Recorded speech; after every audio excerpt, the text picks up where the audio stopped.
Parents say that they've been complaining for months about the handling of funds for the Valencia High School softball team. They say that they raised over $8,000 worth of funds for new equipment, but still haven't seen any for their girls. After a scandal last year with the baseball coach, the William S. Hart School District has decided to step in and investigate the situation. 2 suspects under arrest and 1 homeowner in the hospital. More on the violent encounter coming up next. Across California, more than 13,000 inmates are being released early each month due to overcrowding, like the facility here in Castaic. Inmates can now shave off some of their sentence time by participating in self-help programs behind bars. This comes after the passing of Prop 57, which allows the early release of nonviolent criminals.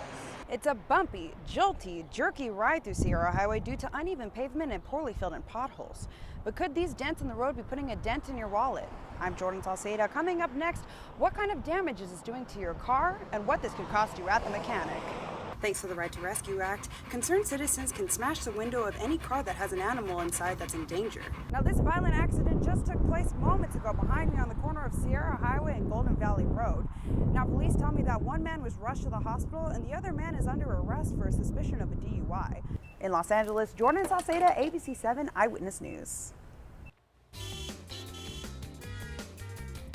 Good morning, everybody, and happy Friday. Now, unfortunately, on this Friday, we are starting with an ABC 7 traffic alert. Let me take you now to the 60 East at Paramount Boulevard, where a big rig is stalled and it's blocking the 2 right-hand lanes. Now, this is causing backup all the way to Atlantic Boulevard. But if you get off at Atlantic Boulevard, you can catch the 710 from there back to the 10 and still head eastbound. If I'm working out a bunch and I'm super tired all the time, usually it means I'm doing it too hard. CrossFitter James Murren may be joking around, but he knows it's no joke when it comes to over-exercising. Your body sends you indicators of what's too much or too little for it. If you feel like you can keep pushing harder, but your body's gonna let you know whenever it's time to stop or slow down.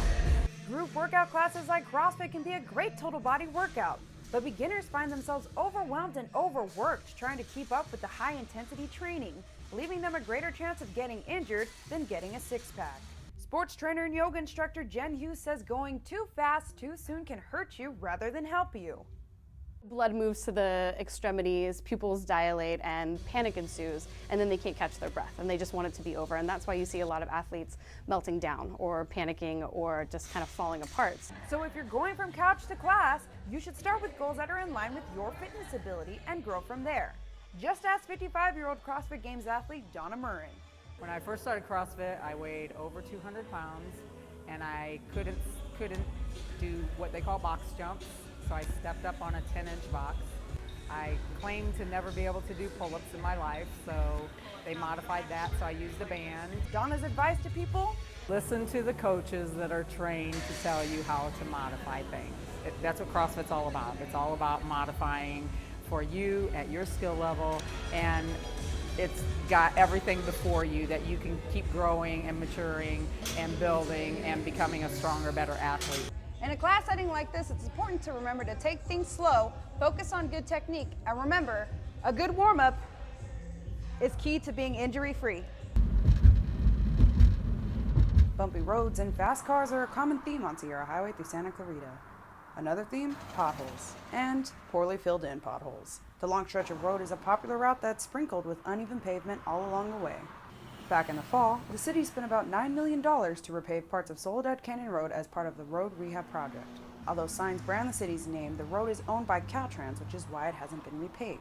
Sierra Highway is a popular road for commuters, especially those traveling from the Antelope Valley through the Santa Clarita Valley and into Los Angeles. This might even be your route, and as you know, it's a bumpy ride all the way through. But it could be costing your car more damage than you think.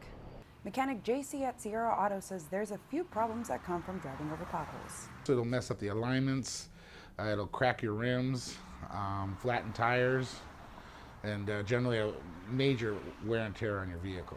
And these damages can add up to a pretty penny. Anywhere from $300 to $1,500 in damage on just one pothole. As of now, a bill has been proposed to give the city all or any portions of the highway from Friendly Valley to Newhall.